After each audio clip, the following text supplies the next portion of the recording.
This is Mark Livesey, and you're listening to the Gritty Bowmen. Oh, yeah. Oh, yeah. Someone tell me where the Humane Society of the United States has ever bought 1 acre of habitat, where they have ever funded one project that got rid of invasive weed species, where they've ever funded one project that got rid of the Asian carp in the Illinois River. I mean, none of it. Pick whatever it is.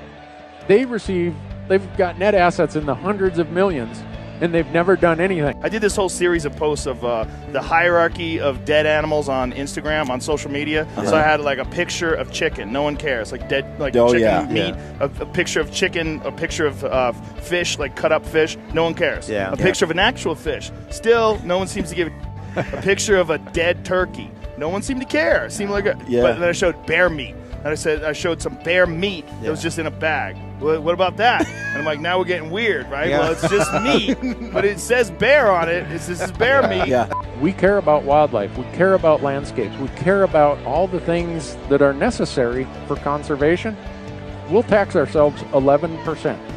But if I showed an actual bear, like we posted some pictures of he's taking me bear hunting, actual bears that I've killed. Gee, I've never had anything in my life where people get mad at me more. I'm going to go over kind of like my backpacking or backcountry archery kit, and then some stuff I leave in the truck. I will say this. Carry it if you're going hunting with like Corey Miller at Triple X or Aaron Snyder or Phil Mendoza. Bring that stuff. Yeah. You got somebody in camp who can do it. Yeah, exactly. But if you don't carry it for no reason. And really the moral of that story is learn some basic archery principles as far as tuning, tying on D-loops, how to serve, things like that. But if you're living in Idaho and hunting in Idaho or Colorado, hunting Colorado, a backup bow at your house is a great idea. Packing one with you can be very, very problematic. That's all I got. All right. Drop the mic. Good afternoon, everyone. Welcome to the Gritty Bowmen podcast. Brian Call is to my right, your left. The primary host. I'm your secondary host that brought all the cool stuff for the day. We're going to talk about toys, archery kit, basically. I'm going to go over kind of like my backpacking or backcountry archery kit, and then some stuff I leave in the truck. It's pretty generic. There's not a whole lot in. It's nothing exciting, I guess. The one thing I would say is before you start tossing crap into your pack for an archery kit, definitely learn how to use it. Like if you don't know how to tie a D-loop on, carrying extra D-loop material, kind of a moot point or worthless. If you don't know how to back serve or some standard. There's no shame in not knowing some of these things. No, there's not. Just don't carry that. I mean, right? I generally don't carry like a blow dryer because I just don't know how to use it. Well, right? I will say this: carry it if you're going hunting with like Corey Miller at Triple X or Aaron Snyder or Phil Mendoza. Bring that stuff. Yeah. You got somebody in camp who can do it. Yeah, exactly. But if you don't carry it for no reason. And really the moral of that story is learn some basic archery principles as far as tuning, tying on D-loops, how to serve, things like that. One of the main questions I get asked is, do I carry a bow press in the field? The answer to that is hell no. I'm not going to pack a bow press in the field. There is a way to kind of press your bow in the field, but we won't go over that because that's kind of a use at your own risk thing. I generally don't carry a bow press in my vehicle either. As long as I know there's an archery range, even if I'm traveling close by. If there's not an archery range, I may put a press in my truck, but generally not very, very likely. I just haven't had too many bows go down either. Maybe that'll change some point in time. So like if you take a twin otter out to the middle of nowhere and then you do a 10-mile horseback ride into the middle of nowhere, I'm probably still not bringing a press. Something would have to go so epically wrong. What about those little tiny like cable bow presses for the backcountry? The problem with our bow is they're so past parallel. Mm-hmm. The little limb hooky-doos don't stay on real good. They'll pop off. I found that out recently trying to press mine. I probably could have read the directions ahead of time. That's unnerving. Yeah, it is unnerving. And I'm sure there's an attachment they've made for it. But really the primary reasons you would need to press your bow, something's, generally something's gone a catastrophe has happened, and you may need to pick up the guide's gun because your bow's not going to get fixed. So I don't mess with the press too much, but I will go over what I bring in my kit. This isn't exactly the lengths and everything. I just threw a bunch of stuff together. I bring extra D-loop material. You always want to match, so generally one of my bows is green or orange.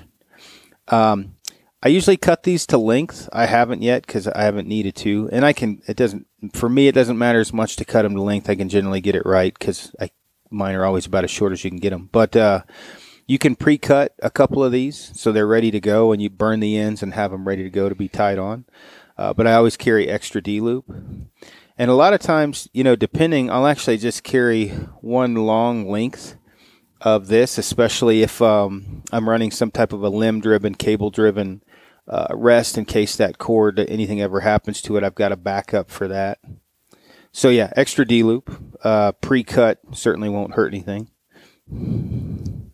Now the next good question I get asked a lot is, do I carry Allen wrenches in the field? I got to tell you that heavily depends on how far I'm going. If I'm not going that far, a lot of times I will, bring them. But you got a couple options. You can just carry the full kit, which is super heavy. This is just a set Easton sells. It's got just about every size you'd need, except for the big daddies. You're not going to be able to adjust your limb out up or down, the poundage, the limb bolt limb with that one. But you can get to just about everything on your sight and arrow rest with these. So this is one option. The other option is carry your primaries in a small set. So like this one's going to be for my pin, to adjust my pin up and down. Figure out which ones you need. This is going to be for my elevation and windage on my arrow rest, for example. So things like that. You may only probably need 3 Allen wrenches for your primary adjustment points, and that's going to save some weight. So that's another good option, and I generally use that option. I always carry some type of, this is Guerrilla Glue. It's just a mini. I'll either carry this. Sometimes I'll carry the little Loctite bottles, but I always have glue with me, and I usually double up on this. I've never complained about having 2 things of super glue. I definitely have one of these in my possibles pouch of some type of glue, and then I have one in my archery kit as well. The thing is, you can use this for modified suture kit, gluing things together, repair kit, whatever. It doesn't have to be for archery stuff. But if you have, let's say, where your string comes around on your cam, you have that thing come unserved. You can back serve that, and I can go over this in a different video, but you can back serve that, cut it, burn it, and let's say there's a little of abrasion on there. You can rub glue up and down that and then rub your hands together up and down it to keep that abrasion down to a minimum. A lot of times on old Matthews, out of the gate, I knew guys, I think they called it Durabond or some kind of cement. The bus cable had a horrible time rubbing raw, so guys would pre-glue that to keep the bus cable from rubbing raw. So those are things you can do with super glue with your archery stuff. And you prefer Guerrilla Glue? Or you know what? I preferred what they had at King Supers when I bought it. I don't get too wrapped up around super glues. I don't know if they're all the same, but Guerrilla Glue, they always have like 6, like a packet of 4 or 6 of them. Mm-hmm. And I'll usually buy some of those ahead of time, and I'll usually buy Loctite. I try to get everything early in the year and have it ready to go for the season, so I have a bunch of these. I don't know that one's better than another, though. This is something that I have found to be super handy. These are plastic levels. I do not always pack these. I can say if you're at doing some long distance, high elevation shooting, meaning you're going to backpack in 8 miles on a high country mule deer hunt, and the chances of you taking a 70-yard shot at a 42-degree angle are high. Not a bad idea to check your level on your bow somehow. Hamsky also makes a leveling system that you might want to look into, but this goes on your arrow, this goes on your string, so you can check your knock height. You can also use these levels for different things. You can kind of redneck it, check your different your basically your level on your sight on flat ground and up and downhill with this. It's rednecked. It does not work great, but you can at least get a kind of an idea or eyeball it. So I know a lot of guys that do bring these 2 plastic ones. They're pretty cheap. They don't weigh very much. I generally will always keep these in the truck, even if I don't pack them in. This is something I always bring, is extra nocks, extra inserts, and a couple field tips. The field tip is basically if I want to just fire an arrow into like a stump or a root or the dirt just to confirm my bow is on. So I just... Or a target if you got it in the back of your truck and you happen to... Oh, yeah. Yeah, definitely. But as far as for backpacking in, if I'm a ways back and I found a real soft log or something, I don't think I'm going to screw up my arrow, and maybe my bow's off, maybe it's not, I'm not 100% sure I took a fall, I'll just screw the broadhead off, screw on the field tip, and fire an arrow off just to confirm. That's going to fly different than your judo or your... That's why, yeah, exactly. I mean, I'm not saying that judo always flies off, but in general, longer distances they do. And if I'm going to take a shot to confirm something's on, it's not going to be at 20. It's probably going to be at 40 or 60. You may not notice as much. You may just notice a crisis level of something being off at 20. But if you just bent your sight on a fall, your level came off level a little bit, you're not going to notice that as much at 20 as you would at farther distances, especially your level being off. So I always bring a field tip or two. The reason why I bring extra nocks is I've fallen down and cracked the ends of my nocks. And for something that weighs next to nothing, once a nock's cracked, it's cracked. There's no way to fix it. So whether it be from ignorance, it falling, whatever the case may be, once you peel one of these little ears off of the nock or bend it in, you're screwed. So I try to always bring 3 extra nocks at a minimum, sometimes more. These are just extra inserts. The one thing I found, especially hunting multiple animals, sometimes when you shoot at an animal and it hits bone, sometimes it'll break off the glue on the insert, just like anything, will come loose. It could be as simple as I shot at a grouse, my arrow stuck into a log, yanked out the insert, and now I've got an arrow with no insert in. And so I always bring a couple extra of these, especially on extended hunts, because arrows can become a very high commodity. And if you are packing an arrow around with no insert, it kind of sucks when you could just glue one in real quick. So I always take a couple extras. This is just a big tube of glue. Sometimes I'll bring a big tube like this and leave it in my truck. This right here is bowstring wax, and depending upon where I'm hunting, I'll always have this in my truck. Sometimes I'll actually pack a little of it in. This is scorpion venom. One of the reasons I like this one is back in the day when I started, we always had I had a little leather patch that was like 2 inches by 2 inches, and I'd get the wax on that and rub that up and down on my string to help burn in the wax. This actually comes with this little circular patch. You can see where I've been rubbing it up and down the string. I've had this a couple years and it's still good. I just do that, get it waxy, and run it up and down my string. Pinch it like that. Little heat and friction, and it melts it into the... Yep.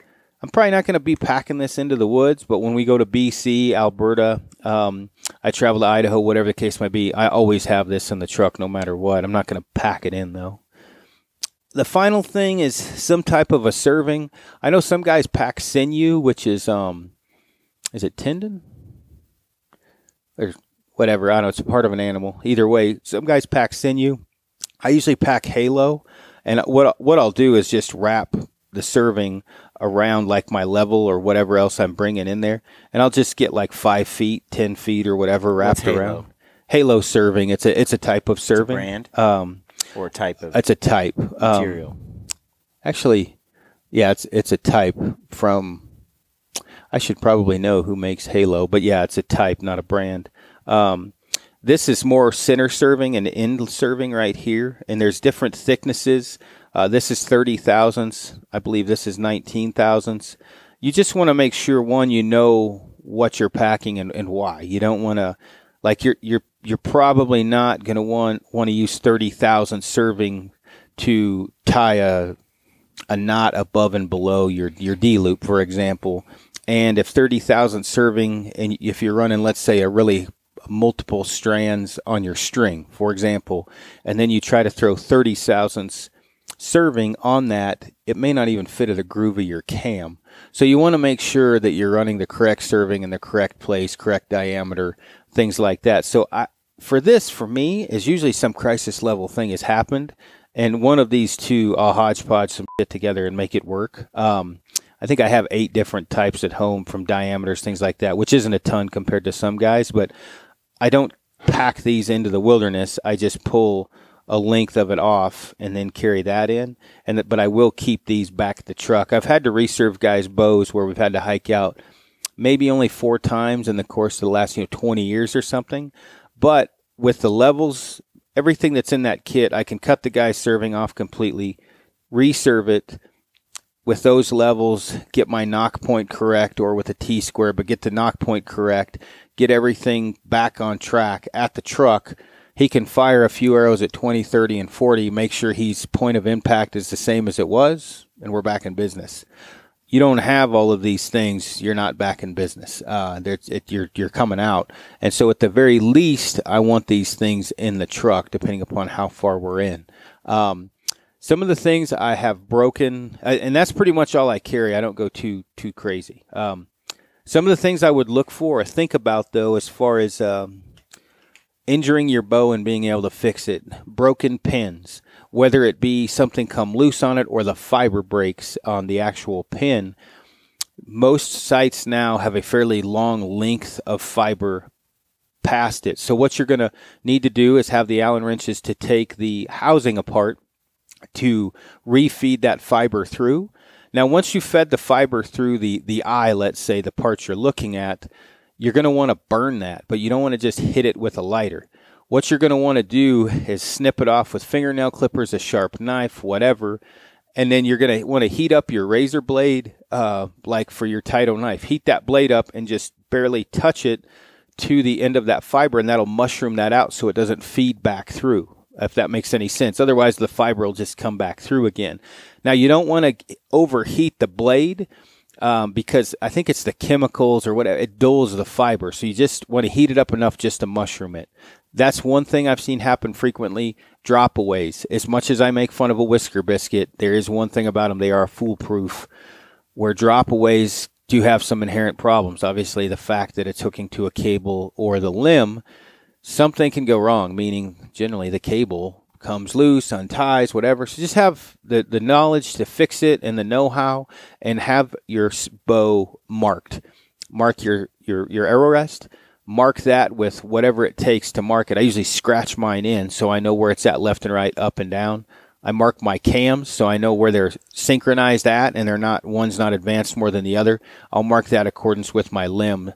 I can go over this in more depth in a different podcast, but just make sure you have the things to keep you in the field, whether it be in the truck or in your pack. Other than that, I mean, without going into a total archery podcast, I think I covered pretty much everything. I don't know. You got anything?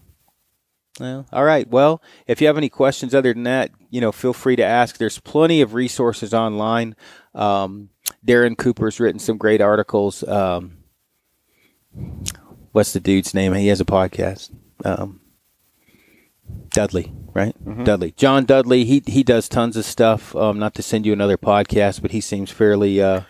What do you think about like backup bow? If you have one at the house, I think it's a good idea. Not a horrible idea anyway.